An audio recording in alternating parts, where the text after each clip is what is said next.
Now we shall begin. You should answer the questions as you listen, because you will not hear the recording a second time. Listen carefully and answer questions 1 to 3.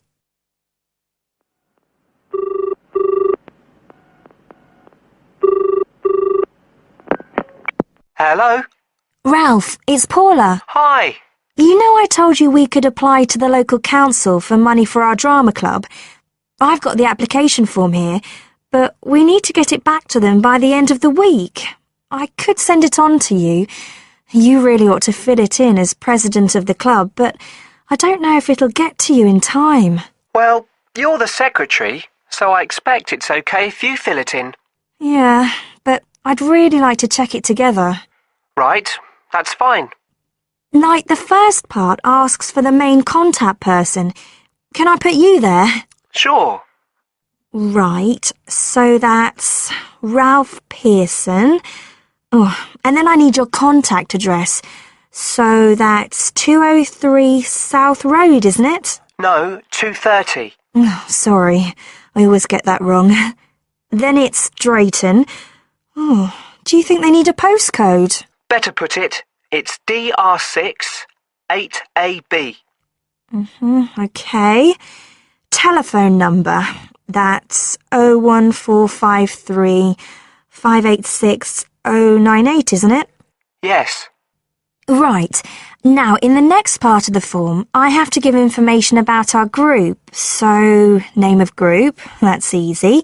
We're the Community Youth Theatre Group. But then I have to describe it. So, what sort of information do you think they want? Well, they need to know we're amateurs, not professional actors. And how many members we've got. What's that at present, 20? 18. And should we put in the age range, that's 13 to 22? No, I don't think we need to. But we'd better put a bit about what we actually do. Something like members take part in drama activities. Activities and workshops? OK. Right. That's all for that section, I think. You now have some time to look at questions 4 to 10.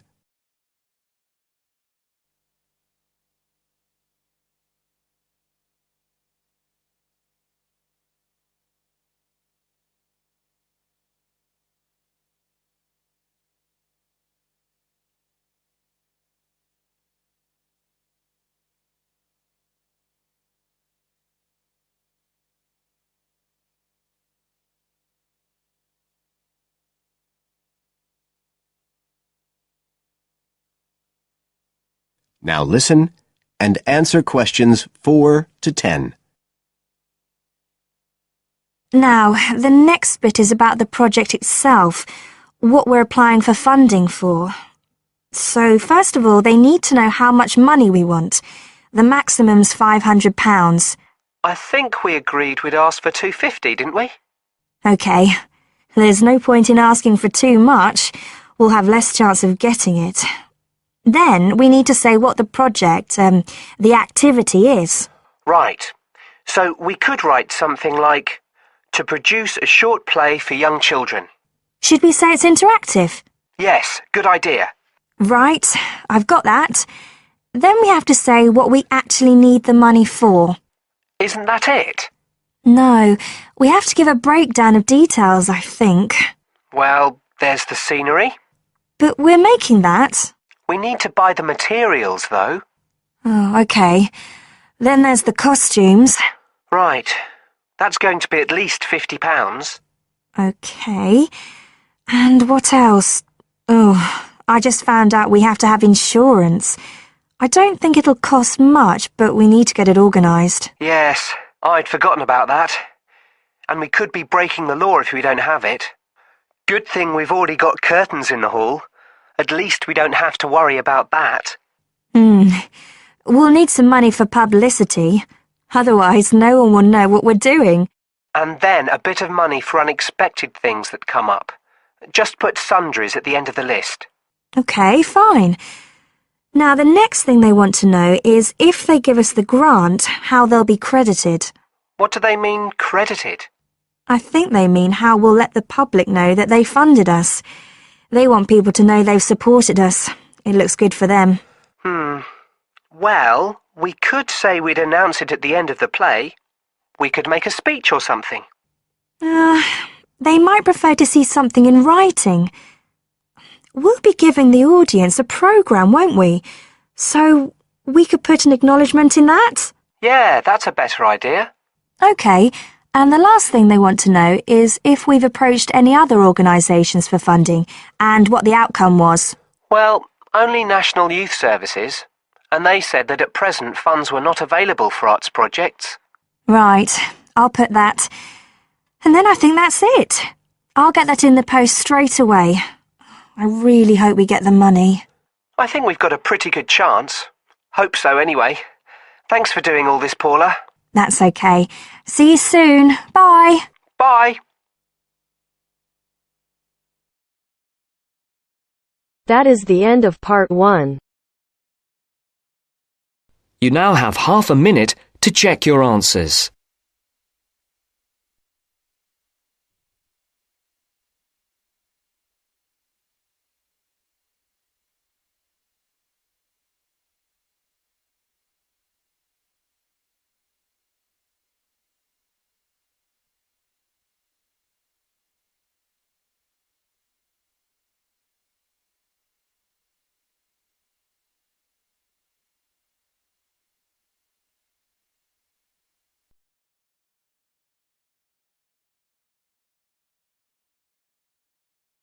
Now turns to part 2.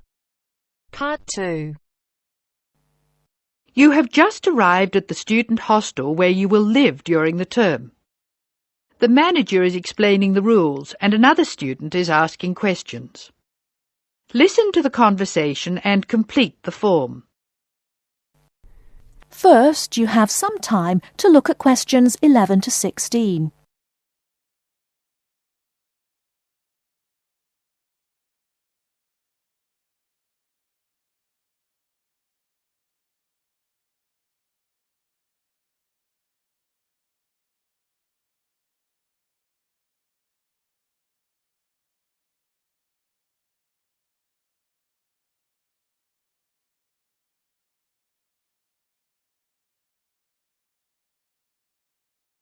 Now, listen carefully and answer questions 11 to 16.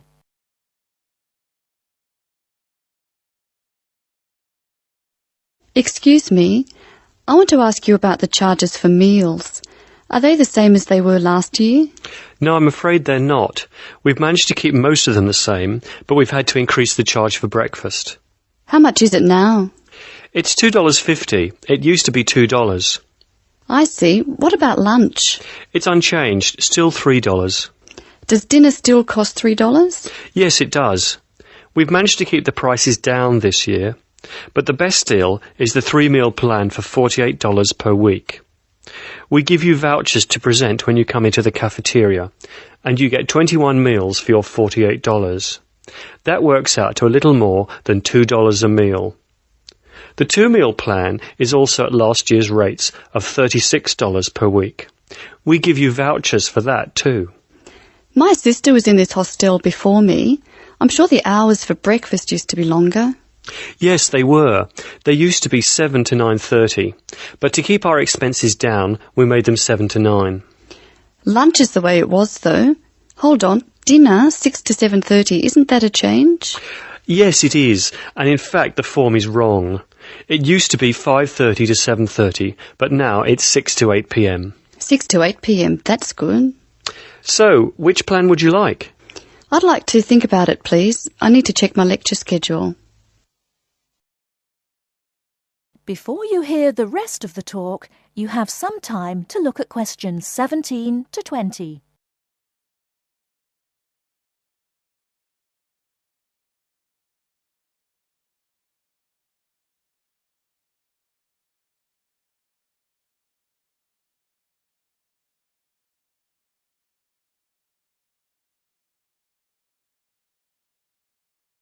Now listen and answer questions 17 to 20.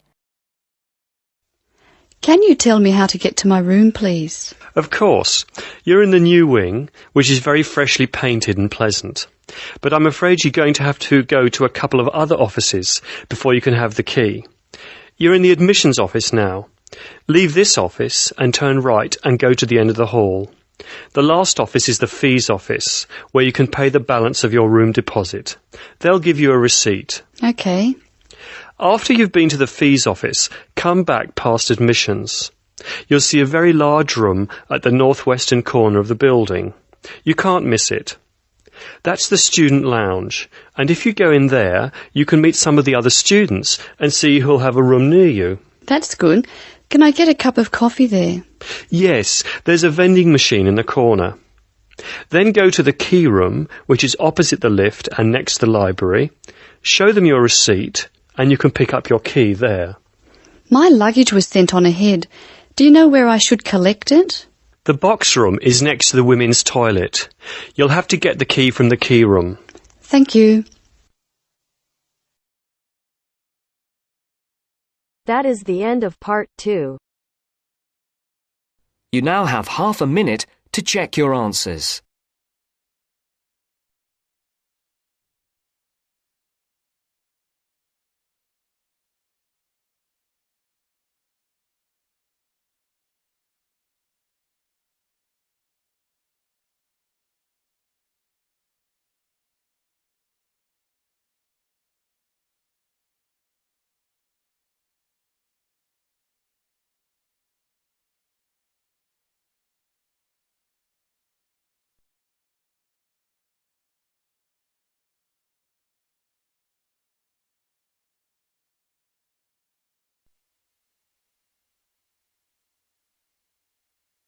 Now turns to part 3. Part 3. You are going to hear a lecture about the Miners Hotel. First, you have some time to look at questions 21 to 24.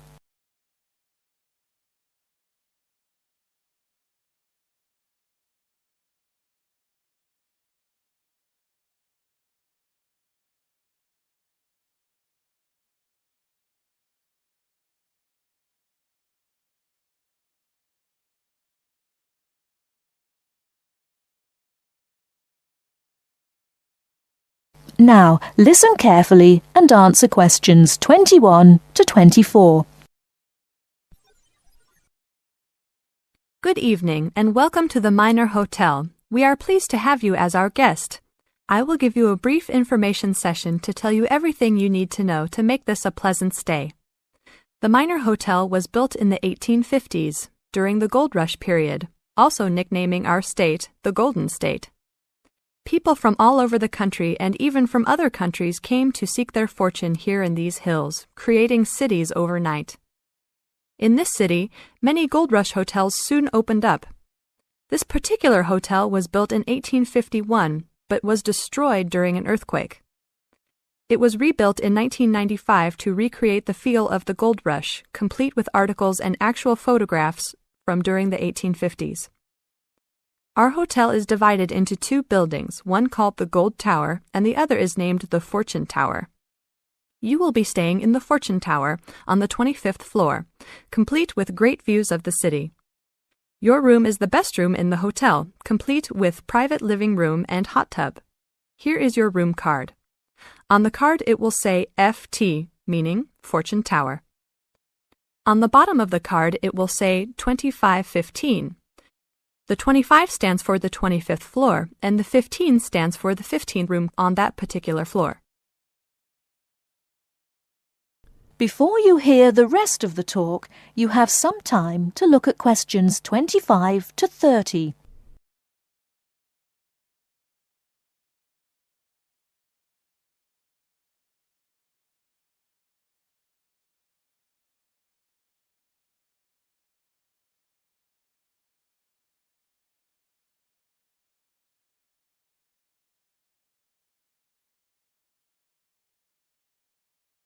Now listen and answer questions 25 to 30. There are emergency exits in both towers of the hotel. They are located on the south side, opposite the elevators. Please use these in case of a fire or other emergency. We have some special events happening this week. Our Miners Diner is offering a special Miners Buffet dinner this Friday and Saturday for only $20 per person. This special includes all food, not including drinks and alcohol, and shows for the night. The buffet will be available from 5 to midnight. Because of the historical significance of our hotel, there are some special rules. The first rule is that there is no smoking allowed anywhere in the building, not even in your own room. This is not only to ensure the safety and health of our guests, but also the furniture and pictures can be easily damaged by smoke and other harsh treatment. Please remember that there are items of furniture over 100 years old here, so respect the rules by not smoking. Secondly, please do not take pictures using a flash of any of the drawings and paintings in the rooms or hallways, as they are old and fragile.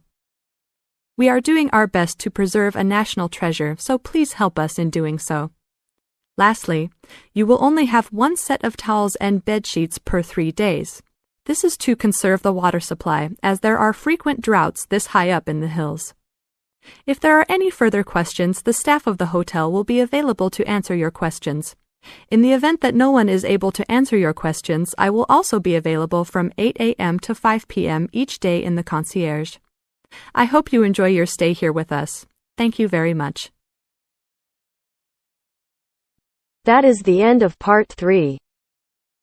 You now have half a minute to check your answers.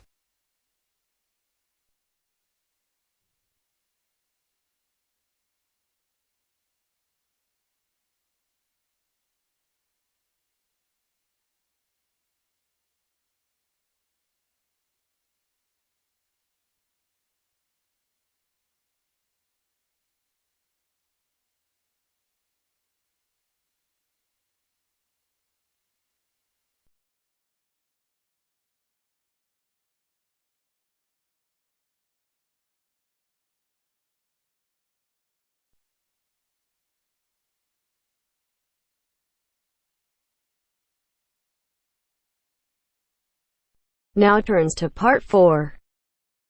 Part 4. You'll hear a lecture on human civilization. First, you have some time to look at questions 31 to 40.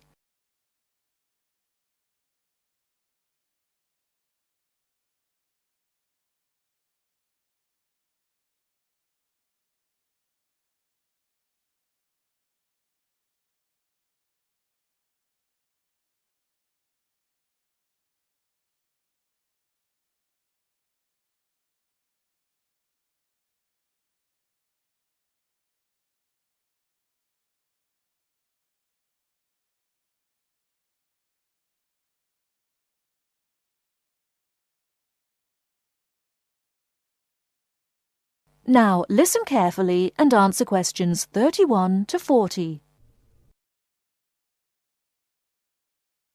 Today in our History Series lectures, Professor Smith is going to introduce the history of human civilization. Welcome, Professor Smith. Good afternoon, ladies and gentlemen. Do you know when human civilization originated? And what's the development of human language?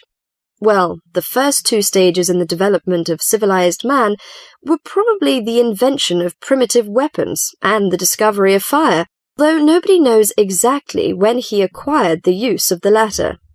The origin of language is also obscure. No doubt it began very gradually. Animals have a few cries that serve as signals, but even the highest apes have not been found able to pronounce words, even with the most intensive professional instruction. Apparently, a necessity for the mastering of speech is the superior brain of man. When man became sufficiently intelligent, we must suppose that he gradually increased the number of cries for different purposes. It was a great day when he discovered that speech could be used for narrative. There are those who think that in this respect, picture language preceded oral language. A man could draw a picture on the wall of his cave to show in which direction he had gone, or what prey he hoped to catch. Probably picture language and oral language developed side by side. I'm inclined to think that language has been the most important single factor in the development of man. 2 important stages came not so long before the dawn of written history. The first was the domestication of animals. The second was agriculture. Agriculture was a step in human progress to which, subsequently, there was nothing comparable until our own machine age. Agriculture made possible an immense increase in the number of the human species in the regions where it could be successfully practiced. These were, at first, only those in which nature fertilized the soil after each harvest. Agriculture met with violent resistance from the pastoral nomads, but the agricultural way of life prevailed in the end because of the physical comforts it provided. Another fundamental technical advance was writing, which, like spoken language, developed out of pictures, but as soon as it had reached a certain stage, it was possible to keep records and transmit information to people who were not present when the information was given. These inventions and discoveries, fire, speech, weapons, domestic animals, agriculture, and writing, made the existence of civilized communities possible. From about 3000 BC until the Industrial Revolution, less than 200 years ago, there was no technical advance comparable to these. During this long period, man had enough time to become accustomed to his technique, and to develop the beliefs and political organizations to appropriate it. There was, of course, an immense extension in the area of civilized life. At first it had been confined to the Nile, the Euphrates, the Tigris, and the Indus, but at the end of the period in question it covered much the greater part of the livable globe.